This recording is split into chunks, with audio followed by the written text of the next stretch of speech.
Thank you for joining us this afternoon for Meet the Muralists. And I will be your host today. I'm Sue Cron-Miller. I'm the poet in residence and also the director of El Sol Conexión Center for Arts and Culture at El Sol Academy in Santa Ana. I'm also the curator of the Imagining Santa Ana series of public humanities programs. And I have just a few short announcements and acknowledgements to make before we get started with our special guest artists. We want to thank California Humanities for their support of the Imagining Santa Ana series of public programs, which includes today's Meet the Muralists event. We'd also like to thank El Sol Science and Arts Academy for their excellence and dedication to the arts and humanities in K-12 education, and also to quality lifelong learning opportunities in the arts and culture for the whole community. For those of you who may be unfamiliar with El Sol Academy, most of the time we refer simply to El Sol. It is a very special school with deep roots and ties to the surrounding community as a full-service human resource center located between 10th and Broadway and on both sides of Halesworth Street in downtown Santa Ana, California. El Sol opened its doors in the fall of 2001, so that's 20 years ago, as the first Spanish-English dual language immersion school in the Santa Ana Unified School District. At its heart is an award-winning, very progressive dual language immersion curriculum. And over the years, the school has expanded to offer support to the whole family with an array of health, education, and nutritional services serving the El Sol, and including the El Sol Center for Arts and Culture, which is a fairly new thing at the school. I also want to acknowledge El Sol's longtime partnership with University Links, housed at the Graduate School of Education in UC Berkeley. UC Links is a statewide network of after-school activities and programs connecting faculty and students at California's research universities with partner sites in the community. Joining us today through the UC Links partnership is a crew of UC Irvine undergraduate interns who have helped greatly in the planning of this event and will be asking their good questions a little bit later on. So you'll get to meet them during our conversation segment. So you see, it really does take a village coming together to make these kinds of good things happen. And so now I just want to provide a little bit more background and information about our special guests. The artists and community arts organizers, Adriana Alexander and Isidro Perez, known to most of us as Chilo, they are longtime residents of Santa Ana and have been active in the city's art scene and with art projects with various groups in Santa Ana, such as El Centro Cultural de Mexico and SAPO. And more recently, they have been engaged in several large community participatory mural projects at El Sol Academy. Adriana and Chilo began their first community mural project time frame. It was like nearing the end of a major facilities construction project at El Sol. And once the construction, one part of it was completed, there were several new, very clean, beautiful walls at street level facing the Halesworth, which is kind of an offshoot of the Main Street Broadway. And El Sol campus it takes place on both sides of Halesworth. And that these walls, we just looked at them and thought they were a perfect canvas for a mural project of some kind. So we contacted Adriana and Chilo, and they eagerly started meeting with us, and their initial outreach to the school community began in the fall of 2018. So now that we're going back 3 years now, almost. Everyone at the school fell in love with these two and with the project in general. We just loved it, and everyone was very excited to participate. And the whole project took around 6 months, I think, correct me later, maybe 6, from start to finish. And when it was completed, we celebrated with a spectacular mural blessing festival in March of 2019, which featured Mesoamerican dancers and songs in Nahuatl, and which is the ancient Aztec language of Mexico. We will look at, and Adriana and Chilo will kind of take us through these projects, and they have some beautiful images, and they will pretty much detail how this all happened. And I want to begin our conversation just by asking you both, can you please describe for us just exactly what is a community mural project, and how does it differ from murals painted by perhaps a particular artist or a team of artists? Okay, all right, so hello everyone. I'm Adriana. I'm Isidro. Nice to meet you all. Yeah, nice to see you. And nice to see many of you again. So thank you for inviting us to talk about the murals. So basically, we know what a mural is. Basically, it's, public art painted on a wall outside. But there are many sort of variations of how that can happen. And a community mural is one of those where basically you're envisioning the artwork as something that is connected to the community, and not just the final project, but the process, right? So somewhere in the process, you are, talking to the people who live around the wall, who see the wall, who interact with it every day. Maybe inviting them to paint. There's a lot of different ways that you can involve the community, but community involvement is like a major part of a community mural. Yeah, and I go ahead, Isidro. No, yeah, I was just gonna say that the community is a major aspect of a community mural, because in a way it's for a community in particular. It's usually so whenever somebody does a mural in a community, sometimes there might be artists that maybe just do a mural that without any kind of acknowledgement of or insight into the community, and sometimes that creates problems because they might put stuff that the community might not agree with. So there's a disconnection. So the idea with this kind of process is to be more connected to more of the in general the community of what they kind of want to see on the walls. Mm-hmm. Yeah, I remember you telling me how you became inspired to do murals in general, and then later you learned how to do this sort of community participation. It's a whole system. It's like a very complicated and beautiful set of activities that are interrelated to make this thing come about.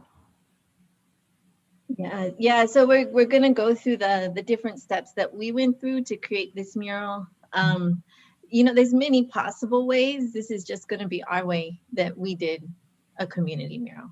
Mm-hmm. And where did you learn how to do this?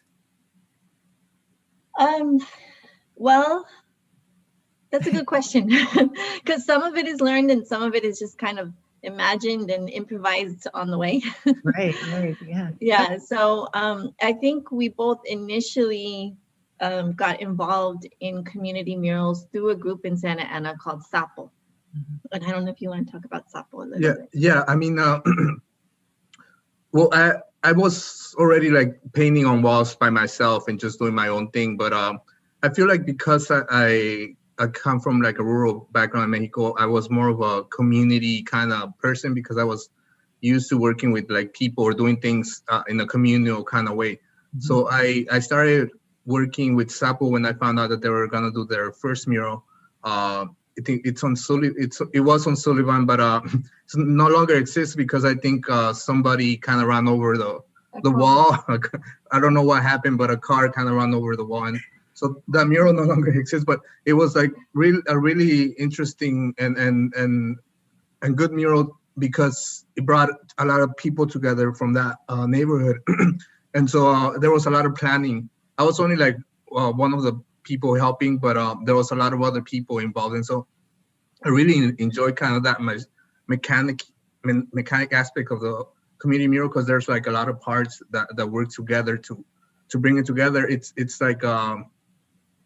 Yeah, and then I also my involvement was much less, but I was sort of introduced to community muralism through SAPO also in Santa Ana, because I also became involved through a mural that they were painting.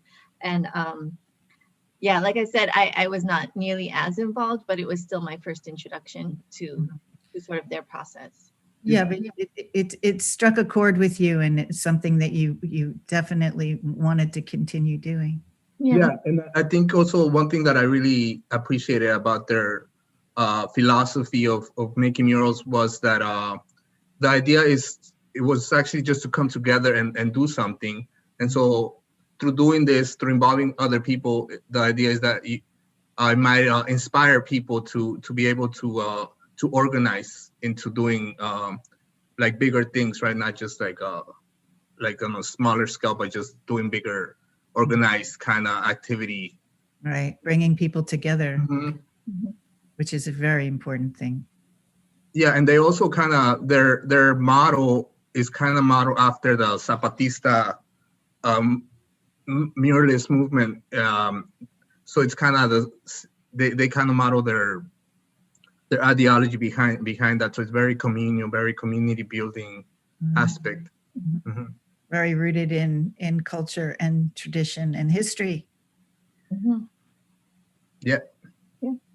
Okay. Do you want to get started with showing us your process? Because it's really interesting how you pulled this all together. Yeah. So this slide right here, you can see there's 2 walls to this first mural that we painted at El Sol, and this is one of the walls. And you'll see the walls have 2 themes, day and night. So this was the night themed wall. Yeah, and we want to just tell anyone, if you're local and you want to drive by and see these, they are on Halesworth, which is a little side street north of 10th. It's 1 block north of 10th on off Broadway in Santa Ana, right there, near the courthouse. And okay, so thank you to Cal Humanities for supporting these projects. All right. So here, this is just us in front of the day side of the mural. This me and Chilo. We were just the main organizers of the mural. So there are a lot of people involved, but yeah, we were. Is your concept, is your whole thing. You really brought a lot of like fun and togetherness to the school.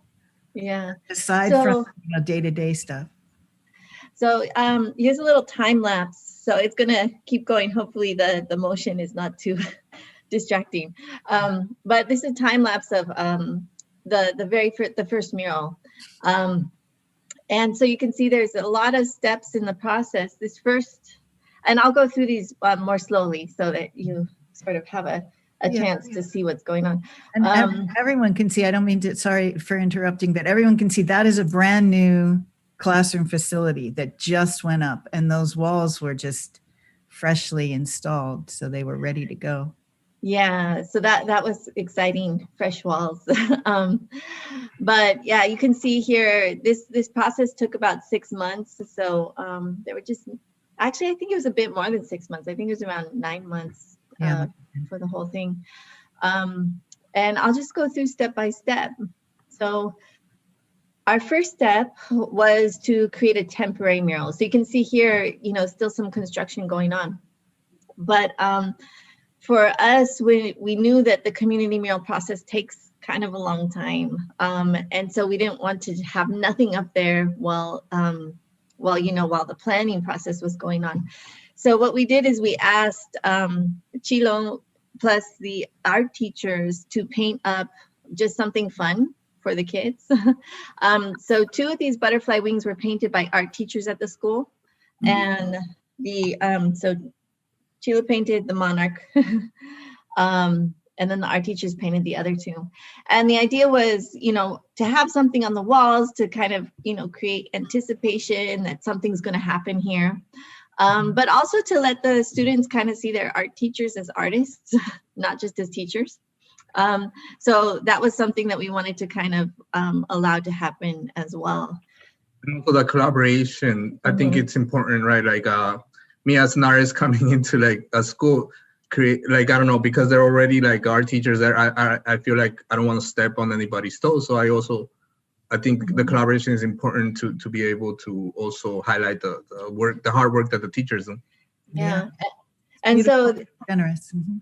Yeah, and so these were, just kind of like little photo booth elements that kids and teachers and neighborhood people could take their photos in front of the wall. There was quite a bit of, there was quite a bit of interaction with those things. Yeah, so like that one's cute. So yeah, this is a teacher, another teacher. So yeah, and so it was up there for several months while we were going through the whole process. And the art students went and painted beautiful flowers around all of the butterfly wings as well. And so, and actually people were sad once the temporary mural went away, because they thought, wait, what happened? We thought that was the mural. Yeah, they were really getting into it and getting really like connected to the wall, which that was kind of the purpose, right? To start to have people kind of start having a relationship to this wall, so that once the mural came up, they would have like this sense of ownership of the process. But they were like, they really love this part, and then we're like also like kind of sad that they were coming up, because it's like it took a while. Yeah, yeah, and then also the art students had painted up these beautiful flowers also, and then it felt a little bad covering it up, but we all knew from the beginning that it was temporary and that something more, something more was coming. So that was just step one, the temporary mural. It does look nice there, doesn't it? Yeah. So our step two was to survey the community. And so we had a broad definition of community, so that it wasn't just the school, it wasn't just students in the school. It was students, it was parents, it was teachers, staff, but also the neighborhood around the school. And so we took 1 or 2 months to survey people and ask them questions about what they wanted to see in a mural. And so we asked them a lot of questions about, kind of like about going to school, like what do they look forward to when they go to school, what are they excited about, things like that. And so what you see here is the Casas class, which is kind of like a leadership class for on the junior high side of the school. So these are all junior high students at El Sol who are working with Ms. Mejia, who's in the front. And so this leadership class of kids helped us do the surveys. So you can see, this is just one day of surveying, but you can see the kids, said, El Sol Academy's mural, take a survey, and they coordinated this with like a school event where there was going to be a lot of people out, and not just people from the school, but also people from the neighborhood were joining in on this event. So the kids would go talk to people and ask them questions. So there you can see the long line of people. That's for a school event where the school would give out Halloween costumes to the neighborhood for kids, so that the kids would have Halloween costumes if they didn't already have them. And so a lot of people, it's a very popular event, and we always get a lot of surveys from that event. But we also talk to people in many other different ways, but this is just kind of, I think, symbolic of what we were trying to do, get everyone involved, talk to people, have conversations, and really find out, kind of what is what's on people's minds, what are they excited about, what kinds of images would they want to see. Yeah. So, and a lot of these steps kind of overlap. So you can actually see in the back of this picture, the flowers are being painted up while this is going on. So a lot of things kind of, it's not like one step starts and the next, one step ends and the next starts, but everything's going on at the same time. Yeah, and so people can see the process and can see the work in progress too. So it's not something that's just done in one day, but it's a long kind of time consuming project. Yeah. And it takes that much time because you really are doing the work to ask people what they think about it. Yeah, surveying is definitely one of the longer steps of the process, having those conversations. So here you can see we're getting the wall ready for the final mural to start to go up. And so we're covering up the beautiful flowers, the butterflies, and parents and neighbors to the school came out and helped us do this. Students as well. So you can see us doing the not fun work of putting a coat on the wall and then priming it. These were some neighbors who lived in the apartments nearby who were helping us put up like a color primer. So, you That's know, hard work too, right? That was a lot. For you. yeah. And so also that they can see that it's not all fun. Well, tell us also. I mean, there's materials that you use, and or is the final coat the end? There's like a protective coat that goes on. Yeah, at the very end there's a protective coat. But yeah, at this point we wanted to put like a colored primer on the wall, so it kind of helps the final image look nicer too, to have that color. Yeah. But we also did like actually plaster the wall. Yeah, here you can see. So we kind of got rid of the cinder block. Yeah, the cinder block kind of marks that makes it so hard, and also the texture of the cinder block. And so we needed to make it like smoother, so it would be faster and nicer to paint on. Wow. And so we cover the whole wall with a kind of what's it called? I'm not even sure what the compound is called, but yeah, just kind of a coating. Like a quick set plaster or something. Mm-hmm. Yeah. Or no, it wouldn't be stucco because you needed it smooth. Yeah, I can't remember what it's called, what the product is called, but yeah, it's something you can buy at the hardware store. Takes time, but I'm sure the kids enjoyed it. Actually, you know what's funny is we've had to invite volunteers at all aspects of this process, right? And we had really amazing volunteers who helped us with this part, but they didn't come back for later parts. So I kind of think that, you know, maybe we got, this was not the fun part. So they thought maybe we were working them too hard. I got a comment in the chat that there's something wrong with the mic. Is everyone hearing all right? I can hear fine from my end. Okay. All right. So are we being heard okay? Yeah, we can hear you. Okay. All right, great. There's Thank just you. a little bit of like feedback and background noise, but I think we can, it's fine. Okay. Yeah. Unless Gary has a solution for that. Okay. Yeah, so getting the wall ready to paint, another really important step of the process. So while that's going on, we're also trying to create a mural design from all of these responses that we received from the community about what they might want in a mural. So I'm going to play this video, but basically what it is we get all these responses and you know, they're words. Sometimes there's little sketches people will turn in also, but usually it's words, right? And so we have to listen to what people are saying and then try to translate that to a mural design. And so what we did here was we sketched up a lot of different ideas, and then we actually brought them back to the school. And these are kids who are looking at the mural design and kind of like voting on what images they want to see. So they have little stickers, and you can see them like putting a sticker next to an image that they like. So I'll start playing that.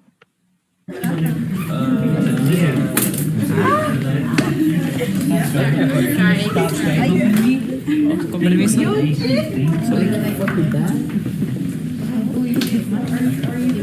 Con permiso.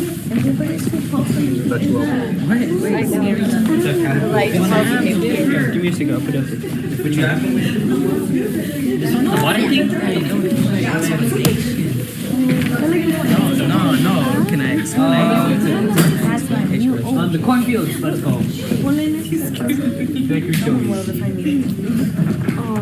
With the water tower? What is that? The water tower. Look at those chickens. Oh, that's a squirrel? Look at the chicken. Where, what? Tortuga. Right here. Oh, the chicken. Yeah. Yes. Right? I like squirrels. Damn, you guys are gonna vote for me? Oh, no. I don't see my Yo vengo de todo. Oh, can somebody look at a sticker like this? Like this, look, yo vengo de todas partes, ya son todas partes like artes soy entre martes y los. There's what? Yes. There's a squirrel. Pero nada más. So you can kind of see that they're Damn, my squirrel. talking about the different images and people seem excited about the world, as you can hear them saying. And so based on all of this, we came up with a final design. So I'm gonna go ahead and press to the next image, but you'll still see them in the background. Which is, so here's one of the, this was the day mural. This was the final, I guess, imagining of what the day mural looked like. And here's the night mural.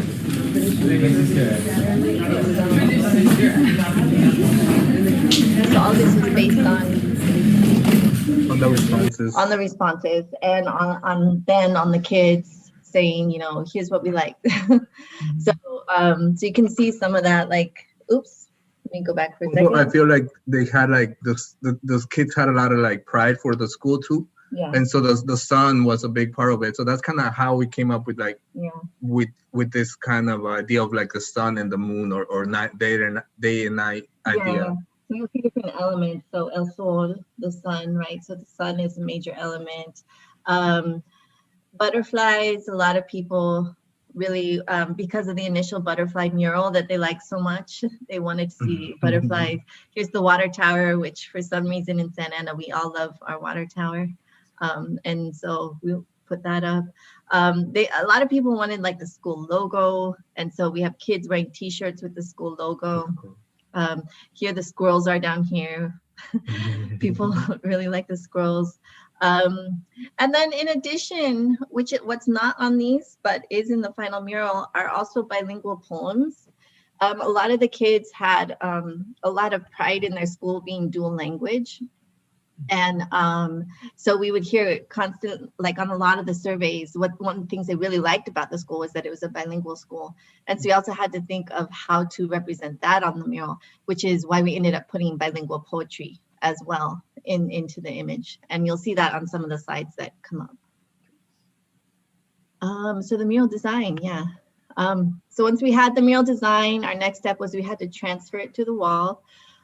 Here, the Santa Ana College mural team helped us to transfer it to the wall. And basically, it's just, you go there at night with a projector and you project the image to the wall and then trace the lines. And so where did you get the electricity? Is there like an I don't know. Yeah, the school left out an extension cord for us. Oh.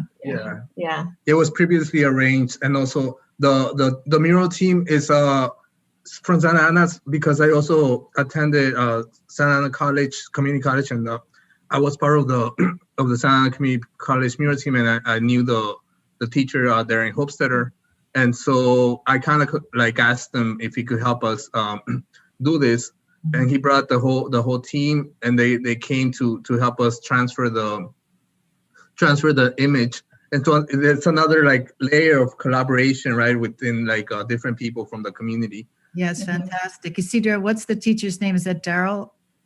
Darren Hostetter. Yeah. Darren Hostetter. Mm-hmm. Yeah. And they do a lot of work around the city, don't they? Yeah, unfortunately, we just found out that the mural team during the pandemic, it kind of went away, that program at Santa Ana College. Mm-hmm. So, hopefully they'll be able to reinstate that. Yeah. Yeah, and hopefully they can also collaborate for this new mural that we're working on. So we're still working on that. Yeah. So here you can see what you end up with is almost like a coloring book image on the wall. And people also saw the process of some people, not everybody, but some people that were walking by during that time of day when we were projecting it. Some people also got to see that process, that aspect of like projecting. And some kids were even there for like a long time, just watching. It was so cool, like just to have like spectators. Yeah, we're getting comments in the chat like, wow, that's so cool. I mean, that's something I think a lot of us would want to just kind of be there to witness. Well, and that's one of it really looks cool at night, the projection, and to be there, kind of like the people look like they're part of the mural. It's actually just visually pretty cool. Good point. And they have like Yeah. the glow vests, the safety. Yeah. Yeah, and so like I said, we kind of end up with sort of a coloring book image on the wall, and this is what becomes the basis for the community to then help us paint. So that's our next step, which is community painting. And so this step takes a long time too. I think we've painted for maybe over the course of 2 or 3 months. So we had like a kickoff celebration day, and I keep pressing the button accidentally, but there we are.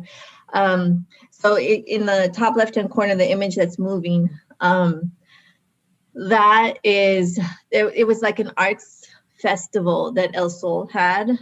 And so there was going to be a lot of people there for, different events. There was going to be, presentations of kids dancing, like a school celebration recital where kids got to show off their art as well, whether that be dancing or music or whatever that is. And so the festival was going on inside the walls, and then outside the walls, we were inviting people to just, pick up a paintbrush and color in some of the images. Of course, with some help and direction, but it was fun. And people came in and went, and there was a lot of people that came through. I remember it was there was points where like it was really hard almost to like keep track, because everybody was like, with these murals you have to have like a lot of patience because you are working with a lot of people, and at some point it was like very exhausted. But that's, I think, what I really love about working with community, that it's very satisfying, the whole process. Yeah, and so after that one day where we just got a lot of color on the walls, we would plan community painting days every weekend. And so we would just go out there every weekend and paint a little more. And, it wasn't quite as many people at once at that point, but, it's probably good because it was easier to manage. But just people would come through, a little bit at a time. If you were a kid going to El Sol, you could just choose, like, I think I'll go this weekend, and bring your family, and, they would paint. There were kids who had graduated who came back too, right? I remember being that too as well. And I remember it being really hot in the sun. Yes, there was that as well. Yeah. So we would bring extra hats, and when people came to paint, we'd offer them a hat.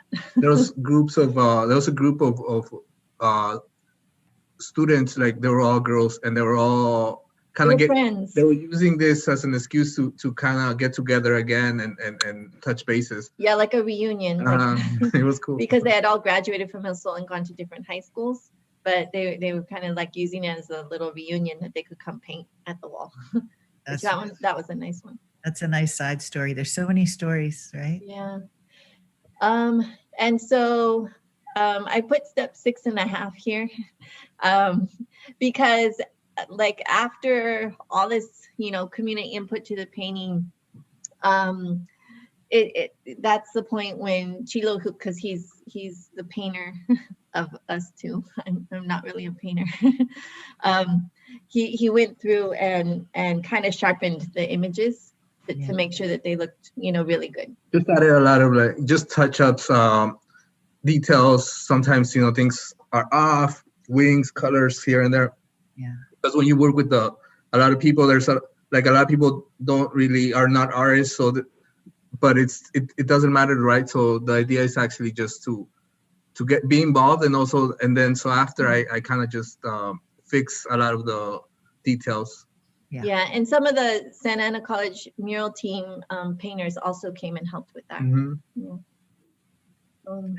That's a great photo, by the way, with the lights and that one came out nice. That's like the right time of day. I think you have it like a cloudy day. Yeah, like the golden hour or something. I can see it's better through this photograph than I can even when I'm there. Yeah, especially because you can step back and take see the whole thing. Yeah. And you can see here, as I mentioned, like the bilingual poems. I mean, you can't read them, obviously from this distance, but they're sort of incorporated into the mural. Yeah, and there's Isidro out there working away, Yeah. Yeah. I don't know if this is the time to say it, but you want to say what else you were doing in life at that time during this? Oh yeah, well, during this time, I was actually doing my undergraduate in Cal Arts.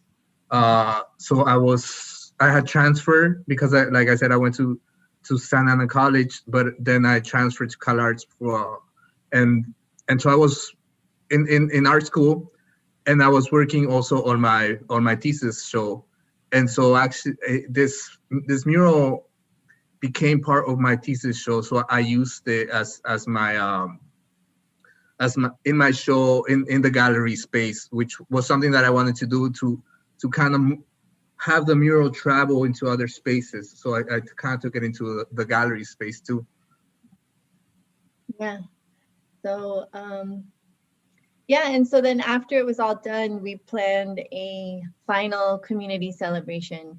And so that was a really nice event where, as Sue mentioned earlier, we got to have just performances. The school has like a dance program, and the kids learned, to do some danza azteca for this. So you'll see kids and adults going by in there. Yeah. Anyone who's interested, we have a video that's dedicated just to this celebration and to some of the guest performers on our YouTube channel. I'll give you all the link to it. Yeah, later. which was David Vasquez was one of them, right? Like Yeah. he was there performing too, singing Nahuatl and Spanish. David and his son Moises, they did a really lovely set of Nahuatl songs and our kids. We had a group of middle schoolers who wrote and recited their own poem that really did honor Mexican American culture and history. So it was pouring rain. I remember waking up that day, you guys. I have photos of you. Isidro was walking around with a blanket. Yeah. Yeah, and that was another good because of it's good to collaborate with people that know like how to get things done, and like the teachers at El Sol. And so Sarah was actually the one, I think, that made sure that we had this what's it called? We had the tent. Yeah, that great big circus tent. And, we had to put it off too, remember, in our planning sessions, because we had to ask the city to shut down the street because we originally wanted to have the performances out there in front of the mural. Yeah, and then it rained. But the rain actually kind of made it nice because the tent kind of made like this intimate space, and it just felt really nice. And this was a nice moment that we had during the final celebration when everybody who was there, joined in for the what's it called? The Víbora, right? La Víbora de la Mar. Yeah, Víbora de la Mar, which is just like everybody holds hands and just kind of, it's almost like a dance / game that most people know. And we went passed by the mural, and it was a nice way to celebrate. Yeah, the idea was to activate the mural and to kind of just give it life, and have like this celebration, this kind of ritualistic almost celebration around it. Yeah, it was beautiful. I remember that. It's just a really, really good memory. And we had good food. We had tacos. Yeah, that was delicious. Free tacos for everyone. Yeah. I was so amazed to see the turnout because, we woke up, we didn't really know what to expect, but people actually did come and we got some really nice feedback from everyone. Yeah, so that was the first mural that we completed. Yeah. That was back before, in the times when people could touch each other and pre-COVID. Pre-COVID times. And so recently, the school contacted us and said, there's walls on the other side of the street that don't have anything on them, and so would you like to do a community mural on the other side of Hillsworth? And so, of course we wanted to do it because it was such a good experience the first time, but we had to rethink, what does it mean to do a community mural in COVID times? Because you saw during, a lot of the pictures and stuff, it's a lot of interaction with people and getting together and things like that. So we had to really rethink the process, and we're in the middle of it now. And I don't know that we've totally figured it out. We're just kind of, trying to keep the spirit of it as we go. Mm-hmm. So you and anyone else on the planet who is doing anything with anyone, it's just, wow. This is but that's kind of why we wanted to use, for the temporary mural, like the first kind of step, to use this kind of bright colors. Yeah. Kind of get people's attention and almost have this, like, have them be almost like therapeutic, so people can actually maybe feel better about life, the situation that we're all in. Yeah, so what you see here is just a long view of the other side of the street. So this is actually right across the street from that first mural. That's the other side of, that was that was the next phase of the construction. That was another huge project. But I have a question, if you don't mind, about those utility boxes, those ugly things. Yes. What in the world can we do with those? I almost see R2D2 and C3PO, right? Well, we've brought it up to the school, and apparently we have to get permission through the city to paint them. Yeah. So, maybe that's down the road. Yeah, just kind of put them in. Just one color that wouldn't clash with the beauty of your. Yeah, or even just have them blend into the background. Yeah. Or something to have have it be part of the mural on the back. But I think with time, because the city does have the program right now where people can paint the utility boxes, I think we just have to kind of request it and come up with a proposal. Okay, maybe we might be able to talk about having the interns get involved with that, get it started. Yeah, because currently they're, they don't look great, but so what you see there, these bright walls, this is the start of the temporary mural. So it's kind of the equivalent of the butterflies in the first mural. So we started with some images that kind of actually came out of the first mural. This image of the bird with the little girl reading in the nest, that's actually an image that almost got into the first mural. But then in the end, we couldn't fit it on. And here are some parrot wings instead of butterfly wings. So this is our temporary mural for this time, right? And so here you can see, some kids and teachers in front of the parrot wings, masks. So the wings are actually wood pasted. So because of the situation, right, we can't really work so close as we used to. So now we've actually been working kind of remotely. Yeah. So like this bird and the wings, they're actually both painted on paper. And so we were able to paint them at home and then bring them to the school and wheat paste them to the wall. So tell us, what is wheat paste? So wheat paste is actually like a very old technology. It's the way that, people used to hang advertisements on walls. It's just basically, it's a paste made of flour, water, and salt. like a homemade adhesive then. Yeah. Mm-hmm. And it's just a way to stick paper to walls. And so people have used it a lot lately for street art. For street art. Like Banksy. Paste. And so, this is just kind of our version of wheat paste. We painted first on the paper and then stuck the paper to the wall. So, and it's actually pretty durable. it is the temporary mural, so I'm actually a little worried about how are we going to get it off when the time comes, because it's actually not that easy to get off. Well, if it rains, would it run, streak, or? Well, and the thing is, it actually doesn't. So, well, I mean, it depends what kind of paint you use, but it's already rained once since it's been up there, and it's been okay. So it's been doing okay. It was a little bit of an experiment for us, to kind of paint in a socially distanced way. Yeah. Yeah. And so here's a little computer mock-up we did of what we were planning for that wall. And in order to get like the student collaboration, see all those, so you can see the large bird on the left side of the wall. And so we've got that up, and we've got the poem up on the wall. But all those little birds, that's what we're planning for the students. So the students have been kind of doing the same thing we've been doing, painting on paper at home, or some of them in school, because the school is in hybrid mode right now. So some students are home, some students are in school.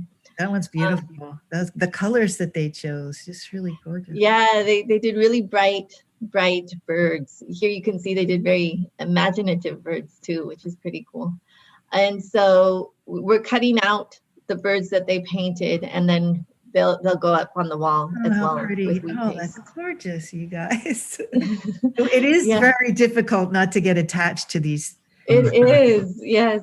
And but so that's the idea, right? Like to challenge kind of our expectations. Yeah. And so actually this weekend we're going to start putting up the student birds. So tomorrow we'll be out at the wall pasting birds onto the wall. Is this the temporary mural or is this the permanent mural? This is the temporary mural. Yeah. Wow. It's all gonna go. That's sad. I know. Well, yeah. Gary, we're getting a lot of comments in the chat. Oh, good. People are saying how beautiful it is, and our friend Christy from up north said Salinas, all their utility boxes are painted. Oh, yeah. She also says the school looks lovely. Yes, it does. And the school has changed dramatically over the past 20 years. It started out really tiny, and now it's really a success story in itself. So yeah. Oh, that's so cool. Everybody. And so another challenge that we've had is how to do the surveys. So in the first process, it was all about talking to people in person and asking them questions and having conversations with them. So we had to really figure out how to do that. And so we decided to actually use the wall as a place to ask some different questions. And so we painted up like a question of the week every week. And so this gate right here is where the students go in and out every day when they arrive. And so we painted, and there's kind of two facing walls. There's one, like this one wall you see on the side of the gate, and there's, the mirror of that on the other side. And so we would paint up questions every week, bilingual English, Spanish, for students to think about that week. And then we asked them to respond.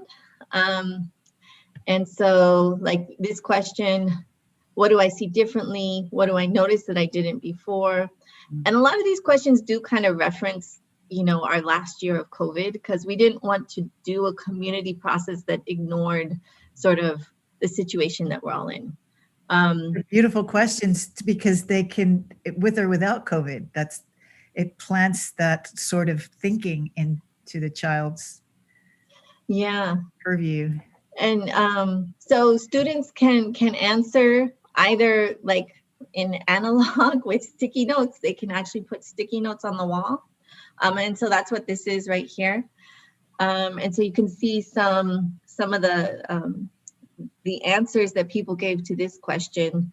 Some of them are referencing the poem that's on the orange wall with the bird. There's a line in the poem that says, I collect the shine of anything beautiful I can find. And that's a line in the poem. And so you can see some of these answers say, I collect the shine. And so they've kind of, I think definitely the teacher probably pointed that out to them, but it's nice that, you know, they're reading the poem and sort of thinking about the meaning of it. Yeah. And so you can see, you can see like, you know, yo recojo el brillo de mi familia. So I collect the shine of my family, right? And so kind of these things that throughout the pandemic, right, that they're appreciating, right? My friends, my family, you know, a lot of things along those lines, of course. But the thing is too that we found that this method of answering the questions was actually not super popular. People actually liked answering them online better. So the school has, I don't know what system they have, but they had they put up sort of a digital version of the wall, and students were able to answer online. And that's actually where we've been getting most of our feedback from. And so we even have like video answers to the questions. So it's actually really cute. Like, you know, we have Zoom videos of, you know, 4th and 5th graders answering all of our different questions. And that's actually been a really nice, unexpected, you know, aspect of the community engagement this time. That's so cool. And so here's just the questions we've been asking. So what do I see differently that I didn't notice before? Since the pandemic, what changed? What never changed? How have I changed? What are some of the things I've been feeling during the pandemic? Draw a picture that shows that feeling. And what have I learned in the last year? What should I remember? Wow. Yeah, and so trying to make space for students to, you know, remember good things, but also if they need to, you know, they can talk about some more difficult things too, if they need to, if they want to, you know, because like I said, we didn't want the process to ignore that it's been a very, you know, a very fraught year. Oh, it's historic. Yes. And it is, they're living through, you know, wow. Well, but that reminds me of a question that I had sort of drafted for you two, but I can see that this demonstrates the answer to that question very well. And that it was like, how does your partnership with you, Adriana, being a literary person and a poet, a wordsmith, and bringing those skills to the work, and then you know, in tandem with Isidro's visual art skills. I mean, I would think that, you know, this is a demonstration of how beautiful that partnership can be when you're both contributing what you know. Yeah, so like I mentioned just earlier in passing, I'm not a painter. I just help out with the painting aspect, but you know, we're both very involved in like shaping the process. The concept. I think also like it's a good balance, because I feel like in terms of like collaboration, it's, as far as like being an artist, it's always good to collaborate with somebody that can write, you know, and has that knowledge, because at least for me, like I'm like also do like a lot of different kinds of things. It's not, I don't just paint. Like my practice is actually very interdisciplinary, and part of it is also like writing, poetry, or just my, you know, like I guess I call it poetry. And so I'm very like into writing also, but also I'm like Adriana has a lot of like education and stuff, so I don't consider myself a writer in that way. Well, but you round each other out very well. And I think even if you're not writing, Isidro, you're manifesting these ideas in these things that you want to bring into the world with her. And I think it's just amazing. Oh, thank you. Thank you. Yeah, and so I guess that was really what we had to share with you guys. We're still in the middle of this new El Sol mural process, and so we're starting to get the answers back from people that are going to inspire the final mural image, and then, you know, we'll start working on what that design looks like, and then during the summer we'll be painting it up. So yeah, and so we're still figuring out too, you know, what that looks like. You know, are we going to have community painting days? If we do, how will they be different? And, Yeah. things like that. Restrict it to like 5 or 6 people at a time and have them spread out. Yeah. So figuring it out as we go along, but still trying to, keep with the, like I said, the spirit of the process. Keep that spirit. Be safe too, like we also want to be mindful of other people's experiences and vulnerabilities. Yeah. Right. Yeah. So that's what we have. That's what you have. I can open it up now to questions, or I do have some other questions. Well, Should we take this I think one? we've covered just about. Well, I have one that maybe could further us a little bit here. And that is, how is working with the school collaborating different than working with like the community at large? What do you find is good, better, easier, and maybe sometimes harder? I feel like the resources are like easier to get from the school, as far as like there's a lot of things that are already there, as far as like electricity, like water. Yeah. A lot of these things sometimes like you have to figure this out if you're like doing it on a place that you might not be familiar, or maybe don't have those kinds of services. Mhm. But definitely also just having a team of like teachers working with us, it's definitely makes things a lot easier, but also makes the work a lot more layered and more interesting. Mhm. Because a lot of the teachers are also very like smart and know how to do things really. Yeah, they bring their own contributions to the project and process. So yeah, right. not to say that the community is not smart, but there's like different aspects, because the community also like brings a lot of insights into it. But I think it's as far as more like resources, because they're already there on the school. Yeah.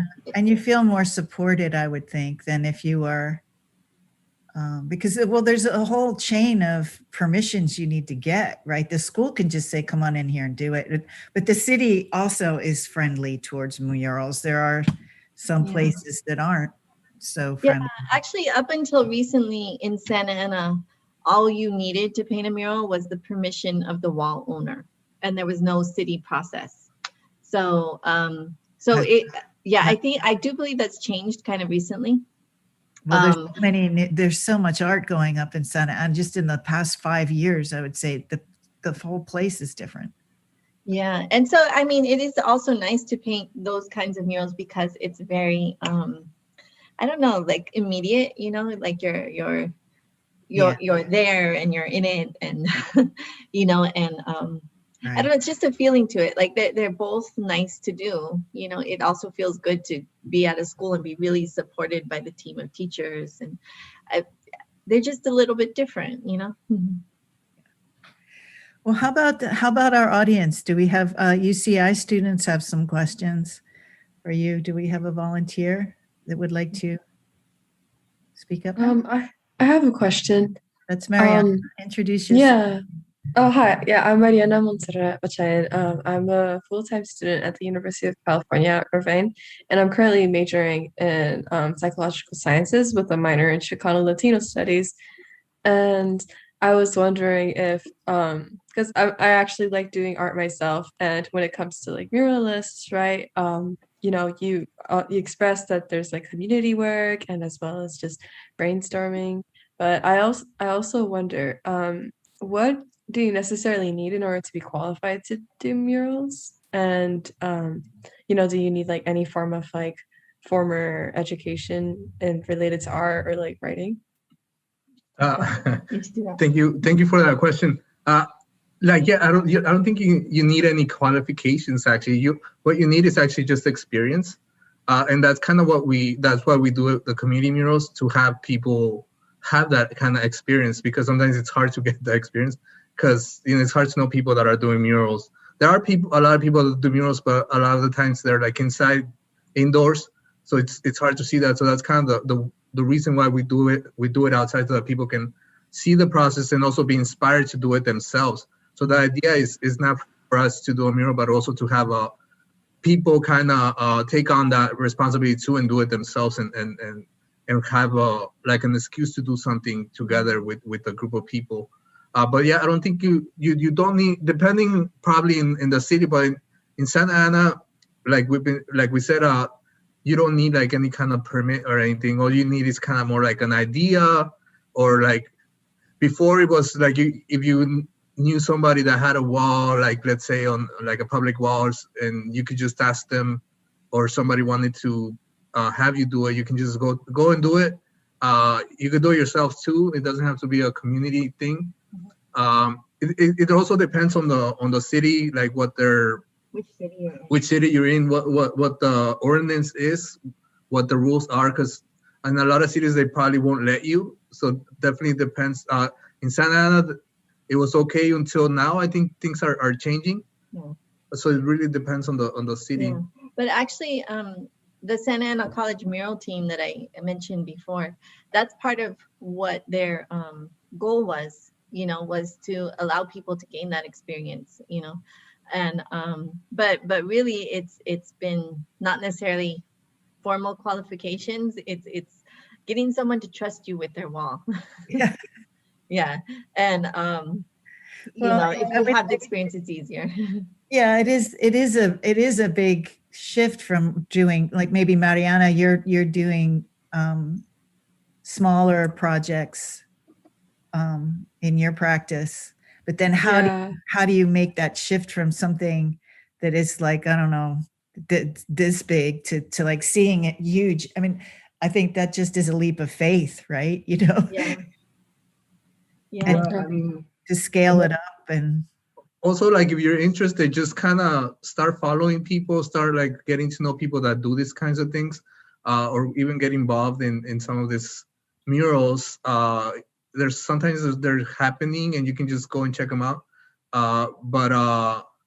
Or even just practice in maybe you have a wall somewhere that you can use, or just practice by yourself, and eventually just get the, I guess, courage to go out and see if somebody will let you paint on the wall.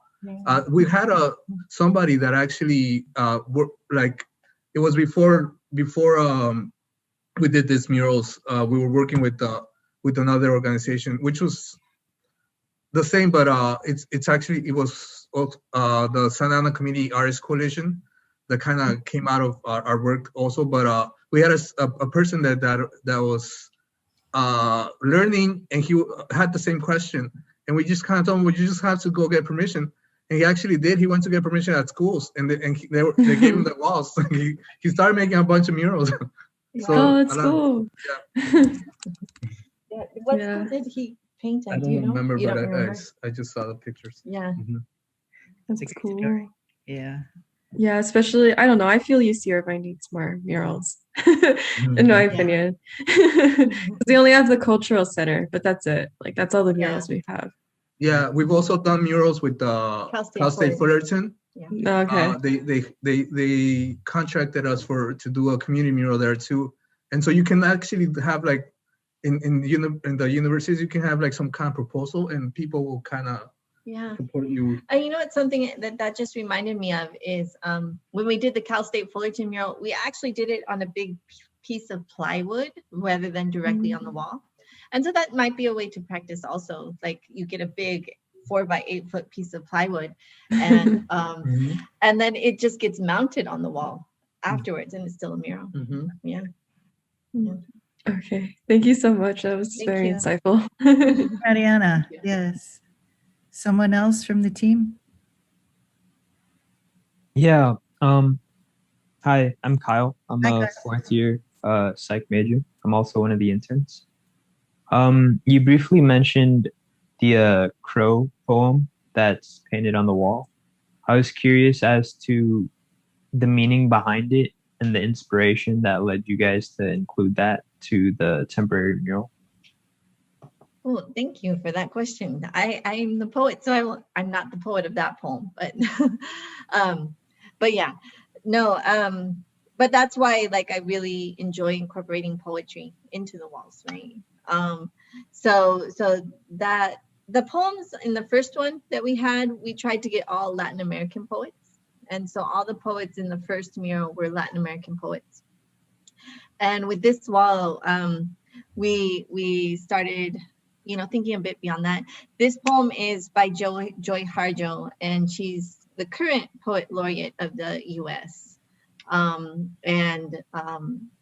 so it's from a poem which I think is called the Milky Way. I'm sorry, I'm gonna get it a little bit wrong, but it's like the path to the Milky Way runs through Los Angeles or something. That's the name of it is something like that.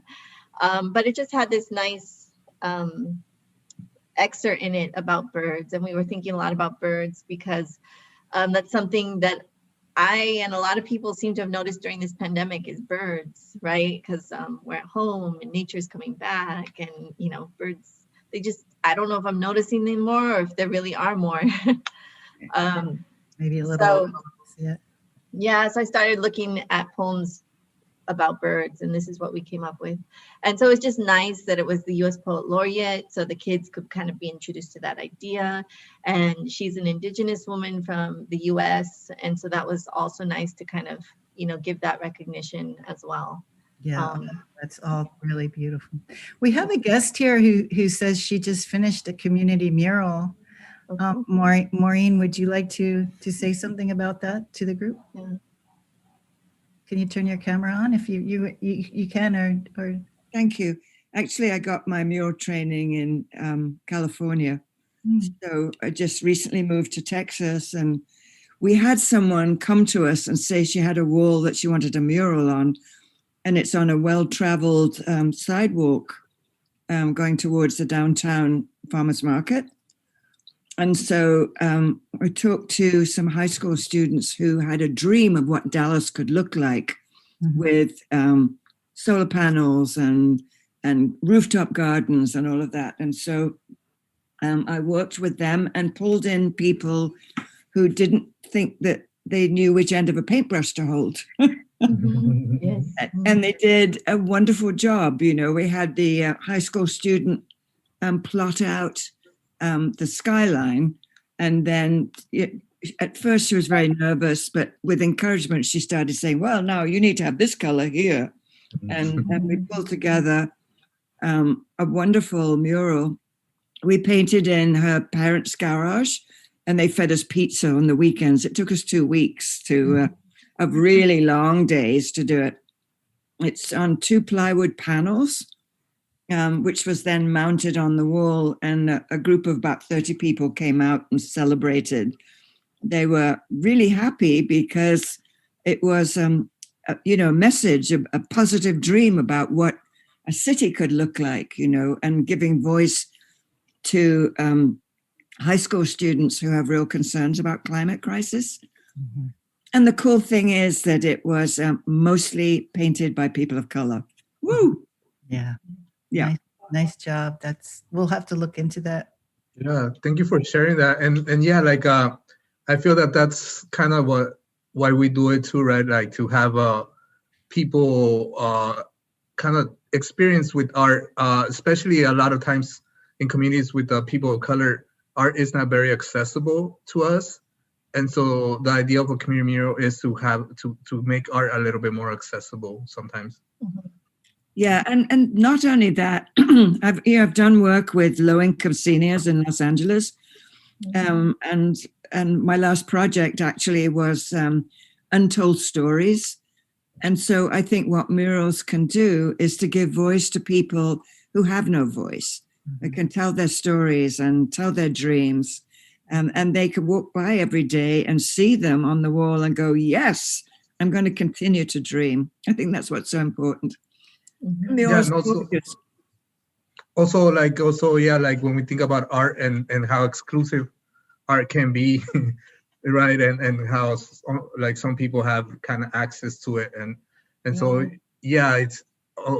Yeah, and showing that multiplicity of stories on the wall, not like, the danger of the single story, right, is what Chimamanda Adichie usually refers to, right?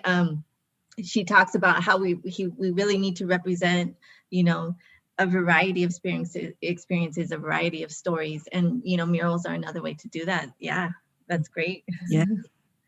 I love your murals. I'm so inspired by them. I want to go out and start organizing another mural. Thank you so much.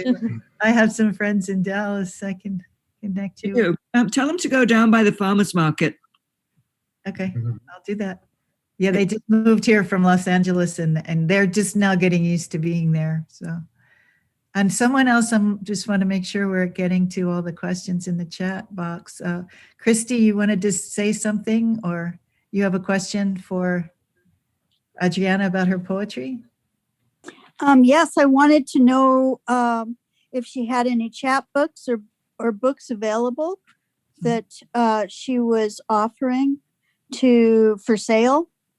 And thank when did you wanted to? Yeah, well, actually, so I got my MFA in poetry, and then I went to go teach at the community college, and I stopped writing for about 10 years. Yeah, and so I was just putting all my energy into teaching, and recently I've started writing again. good. And so I don't have anything out at the moment because I'm only starting to get back into writing. But thank you for your interest in that. It makes me feel good. Well, poetry has gotten me through this year. It really has. Yeah. And I started listening and reading Ellen Bass, and I went to the Dodge Poetry Festival, and so many people of color now coming out writing amazing poetry. Martin Esparza,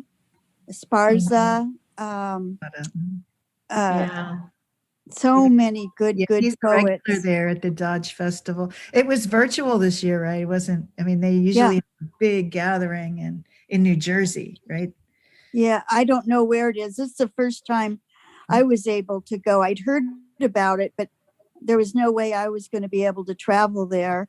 But it was very nice, very reasonable, and so many amazing poets. And I'm just really encouraged by the poets of color that are coming out. So I'll be looking for your book, Adriana. Thank you. You're welcome. We have Giselle, you had some questions too for us. Would you like to ask your questions? Giselle, are you still here? Oh, I was asking the lady that just talked, I was asking about what she had seen painted on the you sent electricity boxes. Sorry. Yeah. You sent me some questions in your email that you would like to have included in the discussion. Do you remember what those were? Are you talking about the utility boxes? Yes. Yes, they're all over Salinas, and that they have all kind. One has Marilyn Monroe on them. One of them has amazing, beautiful picture of flowers and a trans person. One has a picture of John Steinbeck. One has an amazing picture of Dolores Huerta and Cesar Chavez. And they're just all kinds of difference, but pretty much everyone is painted now. And I think that's through I think it's called the Mural Project, the People's Mural Project. And it's through the community art that's going on. But a lot of the art that's here is through Hijos del Sol. And that's Jose Ortiz. And he has his murals. He paints in the style of Diego Rivera. And they're just amazing. He just did one called the Chumacos study, which was the first ever study with UC Berkeley and Salinas Valley, where 600 women farm workers were studied as far as pesticide exposure, and he did a mural about that. They're going to have it at the mall up here. They're going to, and it's just so beautiful. Yeah, so many amazing. So many opportunities to get art in the community. I I feel really strongly about it. Yeah. I think when you don't have art, you have gangs. I really believe that. Well, we need art for many reasons. Feed our spirits, keep us going. I think a lot of us have found our artistic, more of an artistic being out. Having lived through the COVID experience, we all have gone inward and maybe found some creative outlets that we wouldn't have otherwise. The utility boxes, though, I think we should make it a project for our team to look into. I know that in Santa Ana, they do put out calls for artists to submit proposals to paint them. They did that a few years ago, but I haven't seen one recently. Yeah, I don't know what their process is right now. And actually, I think that you can just do it if you know which utility box you want to paint. I don't think that there's. But you do have to get permission. Oh yeah, you do have to get permission, but I don't think you have to wait for a call out. I think you can just do it. Yeah, we'll have to figure out what kinds of utilities are in those boxes. I don't know what that. I mean, it could be phone. It could be. Yeah. They're all eyesores. Eyesores. Yeah. Were you saying something, Cassandra? Oh yeah, I was just gonna say that there's like a bunch of the utility boxes on 4th Street and around that area. There's like butterflies, houses. I've seen like a bunch of different animals too on them. But like, I don't think I've seen any of them that aren't like just in that area. I don't know if you guys know what I'm talking about. Yeah. Like in downtown Santa Ana. Like, I don't think I've seen any of those that aren't painted because there's like so many and it looks like so pretty. Like it makes me actually want to go because before I used to look a little bit more, you know, a little more sad. Yeah, actually when they started the program of like painting the utility boxes, they started in downtown. Like so the artist village section, so that so that's why almost all of them in downtown are painted, and they started expanding beyond downtown now. So now you'll see, you know, some painted more south on Main Street and in different areas. So I think they've opened it up so, you know, almost any utility box in the city can be painted. Just we don't know. We've never looked into the process, so we don't know what it is yet. Yeah, when we did our preliminary meeting, we had a group of UCI students. They're not all here today, but one of the questions and one of the things we were contributing to the conversation is how do we, what is our experience, or where do we contact public art in our communities? And these students had some interesting things to say. There's some of you from other places of the state that where you may see different kinds of murals. Does anyone want to contribute along those lines? Like, what is art, public art in your neighborhood, for instance?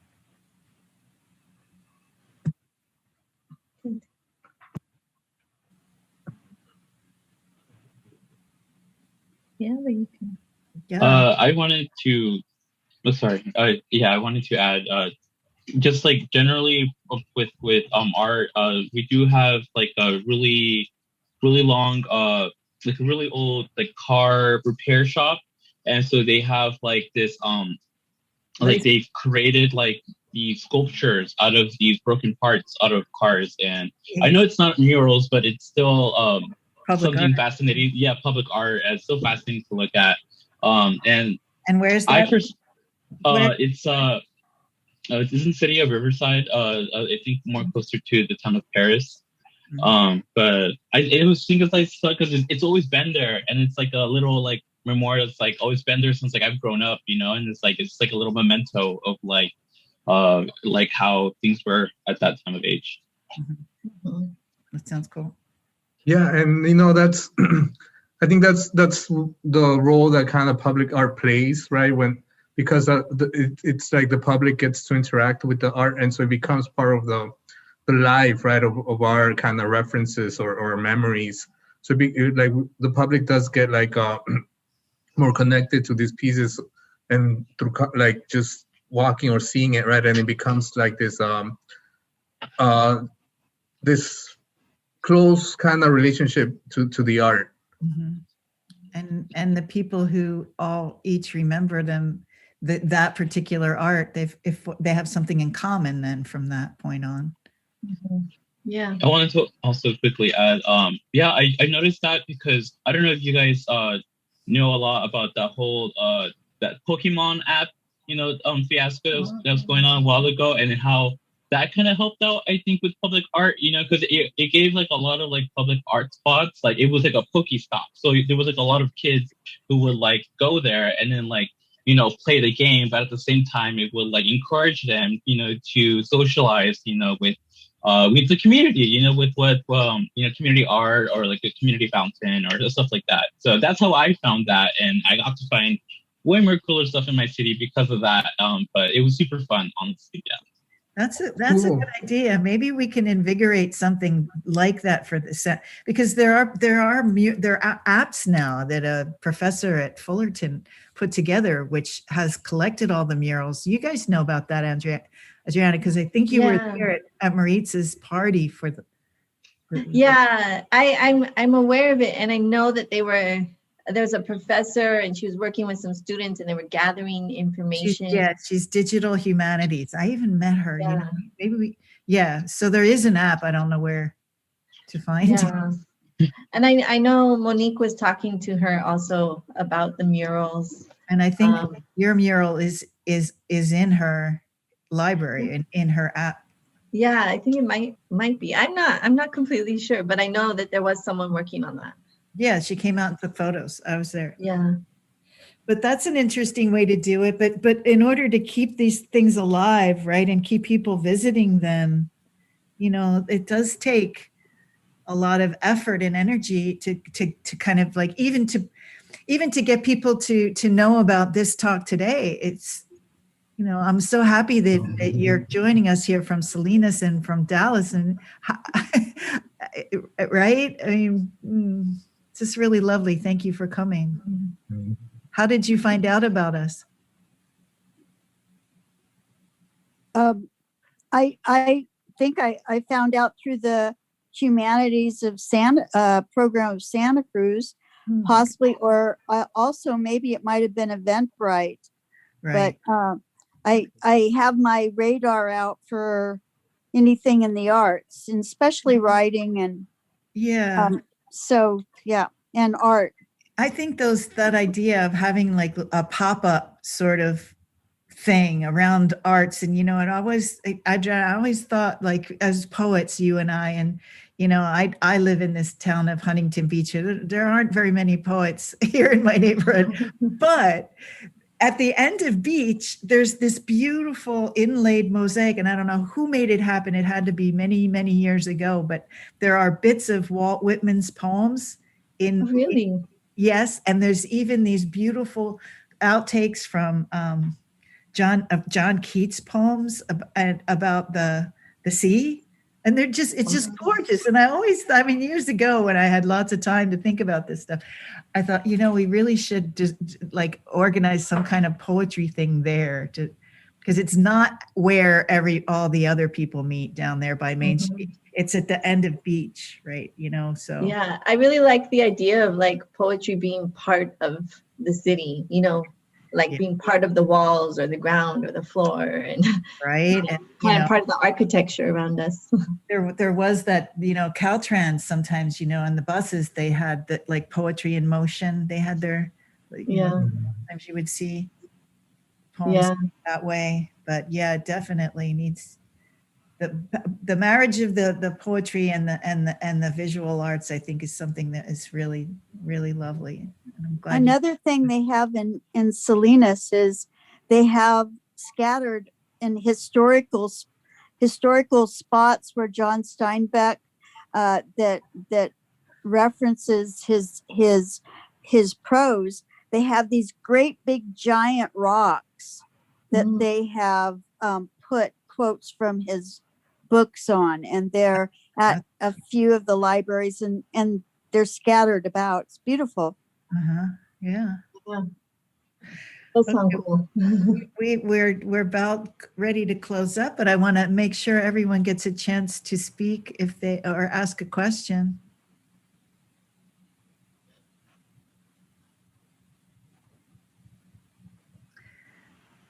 The I UCF. guess. Yeah.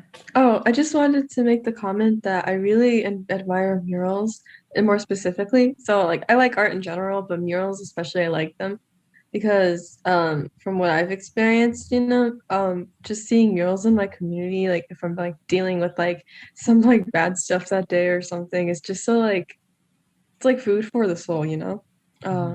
It just like it can make your day, like it could change your day like immediately if you see one, especially if it's like as nice as the ones you guys like made.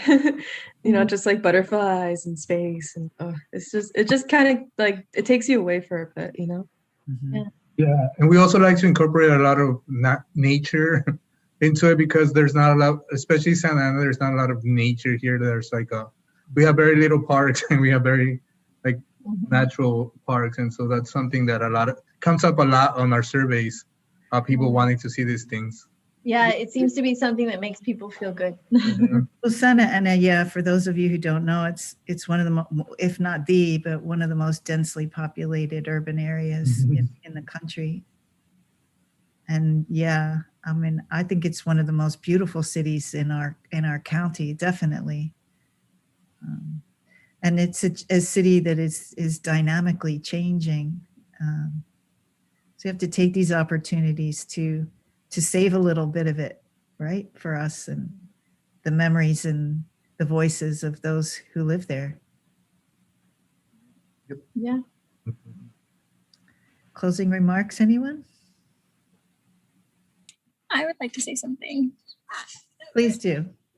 So my name is Geraldine Santos. I'm from the city of Eastville, which is like a super like new town right near Corona in Ontario, just for reference. And it's been starting, sorry, I'm in a parking lot, I apologize.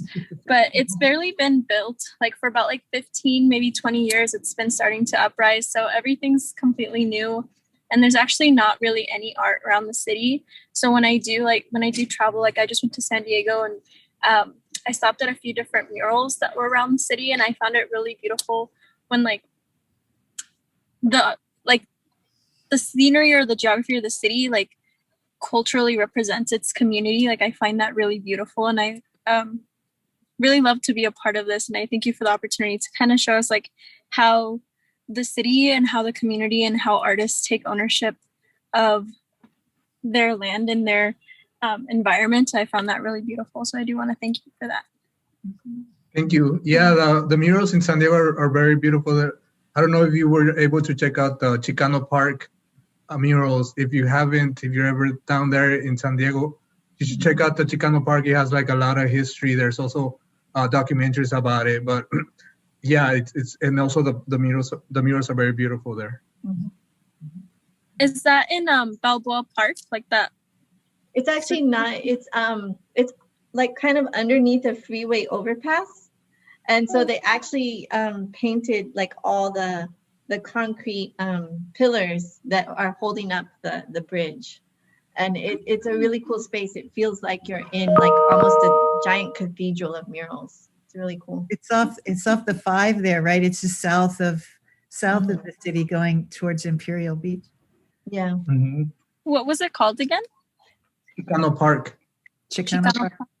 Yeah, I'll look Chicano into Park. that. Thank you very much. They have a lot of parties and festivals, or they used to.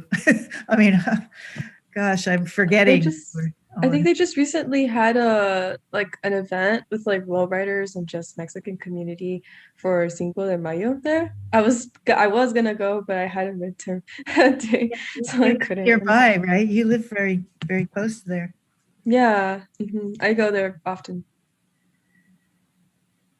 Yeah, it has a lot of history. The community has been very active there, and so they had to fight really hard to get those murals out there and to get that small kind of piece of land. Okay, everyone. Well, thank you for coming. This has been really delightful, and our hearts go out to you, Adriana and Chilo. I'm so glad you. Thank you so much for spending this time with us and inviting us and allowing us to share this with you. So yeah, for the conversation. Yeah, thank you. Yeah, and the good news is it's recorded. I mean, it will be archived there on our El Sol Connection YouTube channel. So I mean, we don't have very many subscribers. I think there may be 3 or 4, but go ahead and subscribe. I mean, we don't do this for the the fame and fortune. We do this so that we can collect these memories and these good moments and celebrate these wonderful people. And again, thank you all for coming. What is the name of the YouTube channel? Is El Sol Conexión. It's spelled a little. Yeah, I will send an email to everyone who's attended and thank you. Tell you where to find it and thank you for participating. And you can contact us. I think you might have my email if you want to stay in touch with future events and so forth. Just follow us on the Eventbrite channel. I think that's a good way to stay in touch. All righty. Thank you, everyone. I hate to say goodbye. Thank you. It was so much fun. Bye. All right. I'm going to Bye, end. thank you. See you later.